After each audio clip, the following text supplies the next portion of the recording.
I'm Hrant Gharibyan. I am CEO and co-founder of BlueQubit. We are a quantum software and algorithms company. And I'll talk about some of the software infrastructure our team has built and the tools to accelerate quantum adoption. And then we'll discuss a case study on a quantum machine learning, which is the theme of today's talks. Excellent. All right, let's get into it. So BlueQubit is building a managed software platform for running large-scale quantum jobs. We want to create value in the near term by running large-scale quantum jobs on GPUs using NVIDIA's acceleration. We have developed quantum machine learning packages that parallelize and speed up quantum processes. And then we have also additional packages for data loading, GIP sampling, and tensor networks. And the entire theme is around utilizing classical computers to accelerate quantum algorithm development and testing so they're ready when quantum hardware gets better to deploy on quantum hardware. But meanwhile, we also work with quantum hardware companies, and we'll start supporting more and more different quantum hardware providers and different tools that improve the performance of this hardware. So our basic version of the platform is available currently. A new enterprise version with the new features that I will discuss later on will appear in the coming weeks. So I think one of the key questions our team has been addressing for the past few months was hybrid classical quantum workflows. And those are workflows that have some classical component as well as quantum component. And there's quite a bit of a standardization on the quantum component that it's a gate-based, circuit-based formalism of running quantum algorithm. You know, it varies from quantum hardware, the connectivity, and the appropriate gates, but the formalism is being more and more standardized. And one of the key challenges of large quantum machine learning or variational quantum circuit use cases is there is a lot of back and forth between classical and quantum, where some classical optimizer is working along with the quantum circuit emulator or actual quantum hardware that's running the circuit. And there's thousands of iterations of the quantum circuit that needs to be performed, and appropriate computation needs to be carried out. And this is a quite challenging task to scale to larger quantum experiments where you want to do 30-qubit simulations that are more appropriate for current quantum hardware instead of 10-qubit experiments. So we have built an infrastructure to address it and make it easy for R&D teams across verticals to test their algorithms at large scale. So the first part of the talk, I'll discuss a paper we recently put out on arXiv. Our team at BlueQubit developed a variational quantum circuit, and we were able to train this circuit and avoid the no-go claims on barren plateaus by developing a training strategy that seems to learn the features of the distribution at different scale. So we call it hierarchical learning.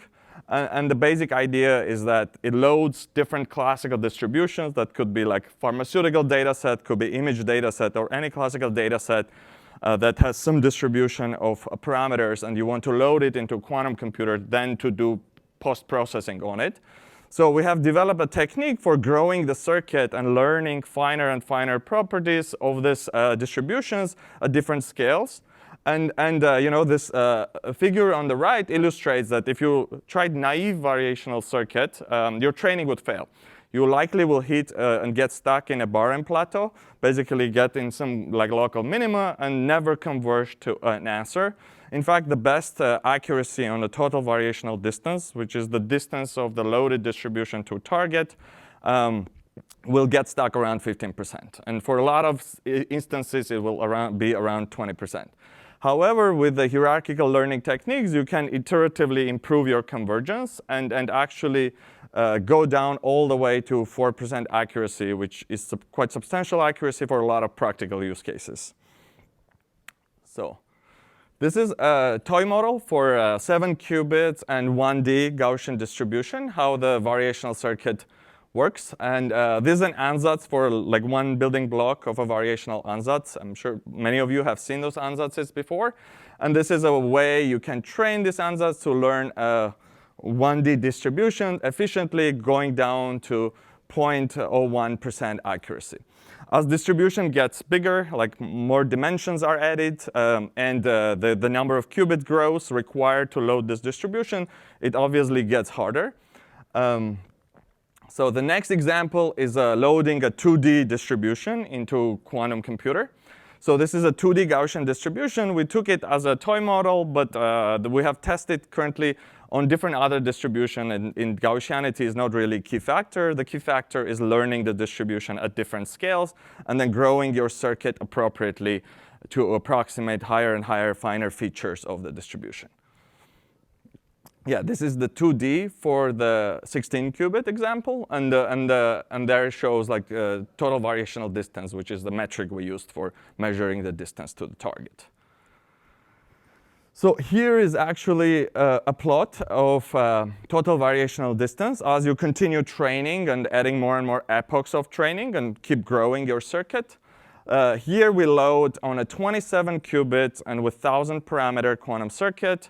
We load the 3D distribution, and those are pictures of the 2D slices of the distribution. But here is actually the behavior of the total variational distance as you continue training.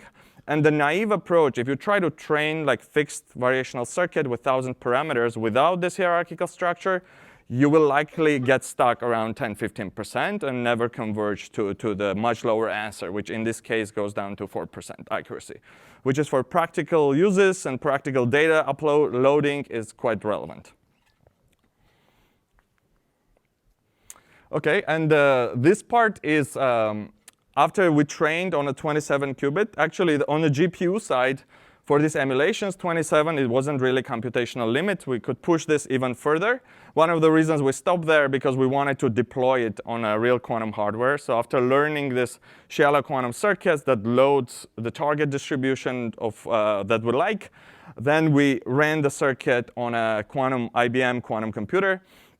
Here we are actually doing like a different distribution for making it easier for IBM machine to learn. And there are 3 different plots here. The rightmost one is the ideal simulator. So you can learn it with a very high accuracy of like 1% in total variational distance. So you learn the quantum circuit, and it gets really close to the target distribution. And then you can run exact same circuit. And then I must be specific here. We use the connectivity of the IBM machine to build the ansatz. This is something we have the flexibility of in designing and growing this hierarchical variational circuit.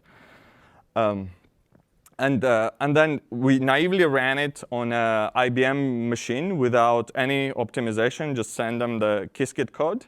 And then you see that variational distance is 25%, like quite substantial. But then we work with Q-Control team, and with the recent announcement of integration of Q-Control, we wanted to give a shout out to them that the Fire Opal improved this convergence even further.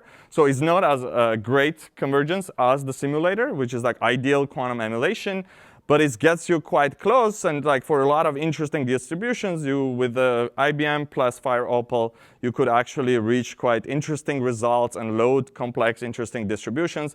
In our plans is to go beyond 27 qubits and understand like what is the largest systems we can load distributions of, and then do post-processing after loading into quantum devices.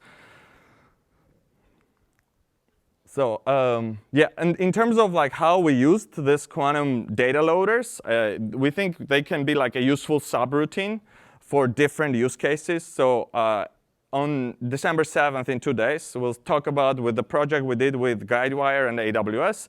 It was a POC on solving a risk modeling problem and doing a large-scale emulation on CPUs and GPUs. For the risk modeling, and then we basically use the data loader quantum machine learning pieces as a parts to load different parts of the model, distribution of the model, and then we build circuits to do operations of them after that, and manipulation of those distributions. And then we did a 41-qubit quantum emulation experiments where like later we estimated valued risk and conditional valued risk. So if you're interested in the specific use cases, how to use the data loader as a subroutine in your quantum algorithm, yeah, please join us at the talk. All right, so now in terms of like exactly what is our offering and how, if you're someone who is running circuits, you're interested in variational quantum circuits, or perhaps not variational, but your circuits involve a lot of iterations of quantum circuits over and over, and you want to test them before running them on quantum hardware. Many of us know how expensive and restricted is quantum hardware these days, so you want to test and benchmark and make sure everything is appropriate before you waste your quantum time that's so valuable.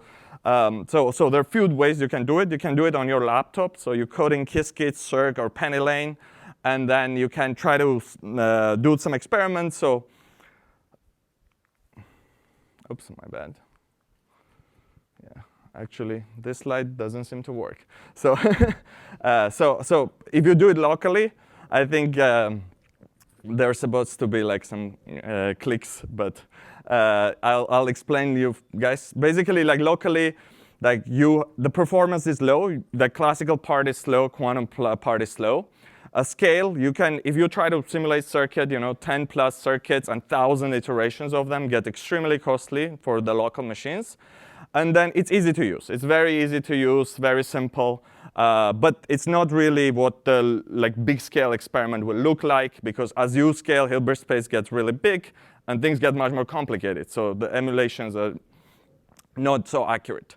So if you do it on a remote machine, that will give you good performance, and you can rent a cloud on AWS or GCP, and then you can scale it, but it's not easy at all. You have to set up latest GPU emulation libraries, build all the Dockers to sustain these large-scale jobs, and it's not so simple for the researcher to scale it up and be very performant, because the cost factor could be really big.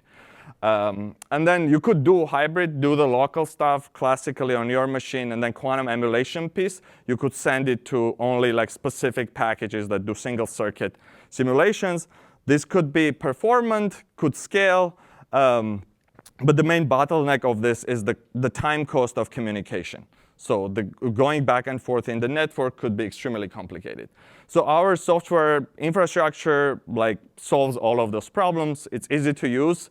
With few lines of code change, you can turn small experiment to a large one, and then it achieves all the performance metrics that the cutting-edge emulators can achieve. And then in addition, we have developed different niche-specific packages for data loading or GIP sampling that are even optimized further for that use cases. So here is a quick demo to how to run. The hybrid feature will appear in our platform very soon. So here's an example of our data loader experiment that's in our paper that could be accessible to anybody, and you can test it on your own data set. So this example, initially, it ran on 4 qubits. So you have a 4-qubit experiment. There's a classical optimizer part, like Adam optimizer or whatever your favorite optimizer is. And then it can train quantum part up to 4-qubit experiments. And it delegates you a local, very small machine, like your laptop, to do basic tests and write your code at the small scale. Once you want to scale it up to 30 qubits, you simply change the number from n equals 4 to n equals 30 to do a bigger, much bigger, larger scale experiment, and then push submit to submit the job. The platform will estimate how much will be the cost of this large-scale quantum experiment on a GPU cloud, and then we'll send your job to cloud and automating all the classical and quantum emulation deployments. So primary value proposition now is large-scale GPU quantum simulation before you go to run on a large quantum machine.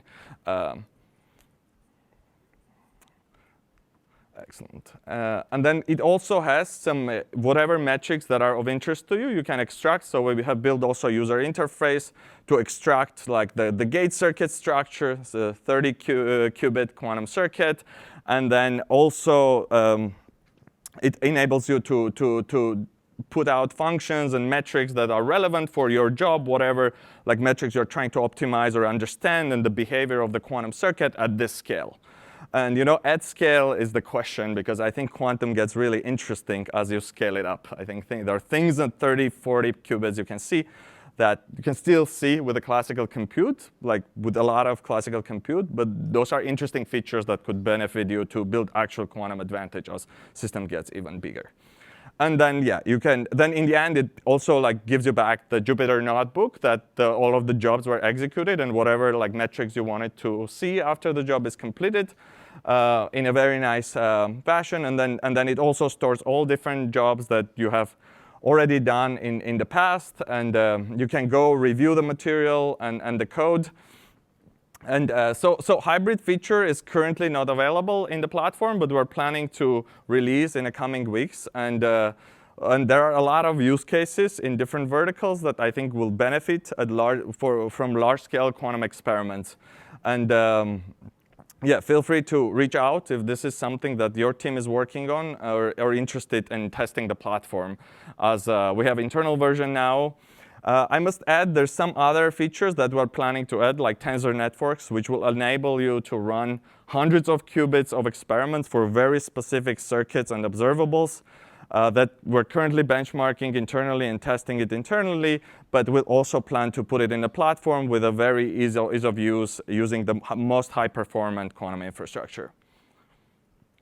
Yeah, so essentially, one of the other benefits of the platform is that you don't have to worry about turning on a machine in the cloud.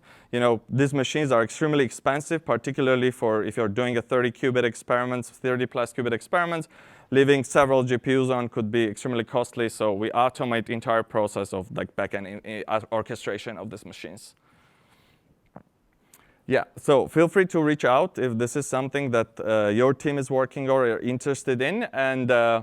And yeah, this is a code. So if you want to sign up and test and benchmark the first version of our platform, which is supports like single circuit, large scale executions, you can use this coupon code, and first 50 users will get a $100 credit to run a large scale experiment in our platform. And then we'll appreciate your feedback.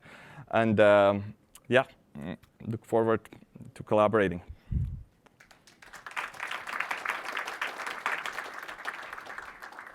Would you like to take questions? Yeah, I would love that. I think we have 2 minutes. So 2 minutes.